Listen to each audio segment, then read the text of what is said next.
Skin care റുട്ടീനിലേക്ക് വേണ്ട കുറച്ച് products ആണ് ഞാൻ വാങ്ങിയത്. ഞാൻ ഫസ്റ്റ് ടൈം ആണ് ഡോട്ട് ആൻഡ് കീയുടെ ഫേസ് വാഷും അതേപോലെ മോയ്സ്ചറൈസറും ഒക്കെ ട്രൈ ചെയ്യുന്നത്. ഈ ഒരു ബ്രാൻഡിനെ കുറിച്ച് ഞാൻ ഒരുപാട് കേട്ടിട്ടുണ്ട്. വളരെ നല്ല പ്രോഡക്ട്സ് ആണ്, നല്ല റിവ്യൂസ് ആണെന്നൊക്കെ ഞാൻ കേട്ടിട്ടുണ്ട്. സോ ഞാൻ ഫസ്റ്റ് ടൈം ആണ് ഇത് ട്രൈ ചെയ്യുന്നത്.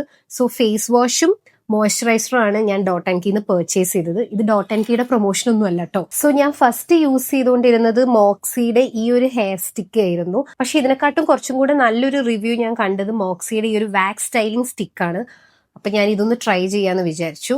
അടിപൊളിയാണ് കേട്ടോ. ഇത് നമുക്ക് കുറച്ചുകൂടി ഈസി ആയിട്ട് നമ്മുടെ ബേബി ഹെയർസ് ഒക്കെ നമുക്ക് നല്ലതുപോലെ സെറ്റ് ചെയ്യാൻ പറ്റുന്നതാണ് എനിക്ക് തോന്നുന്നത്. പക്ഷെ ഇത് വെച്ച് നോക്കുമ്പം ഇതാണ് കുറച്ചുകൂടി ഒരു മണി വർത്ത് ആയിട്ട് എനിക്ക് തോന്നുന്നത്. ലാസ്റ്റ് വൺ ഞാൻ പർച്ചേസ് ചെയ്തത് ഹൈഫന്റെ സൺസ്ക്രീൻ ആണ്. സൺസ്ക്രീൻ SPF 50 PA+++++ ഇങ്ങനെ പോകും. നമ്മുടെ ഡാർക്ക് സ്പോട്ട്സ് എല്ലാം റെഡ്യൂസ് ചെയ്യും, അതേപോലെ പിഗ്മെന്റേഷൻസ് എല്ലാം കുറയും. ഹൈഫന്റെ പ്രോഡക്റ്റിനെ കുറിച്ചും ഞാൻ നല്ലതുപോലെ റിവ്യൂസ് കണ്ടു. സോ ഹൈഫന്റെ പ്രോഡക്റ്റ് ഞാൻ ഫസ്റ്റ് ടൈം ആണ് യൂസ് ചെയ്യുന്നത്. പ്രോഡക്ട്സിന്റെ ലിങ്ക് ഒക്കെ ഞാൻ വീഡിയോയിൽ ടാഗ് ചെയ്യാം, നിങ്ങൾ ചെക്ക് ചെയ്താൽ മതി. ബൈ.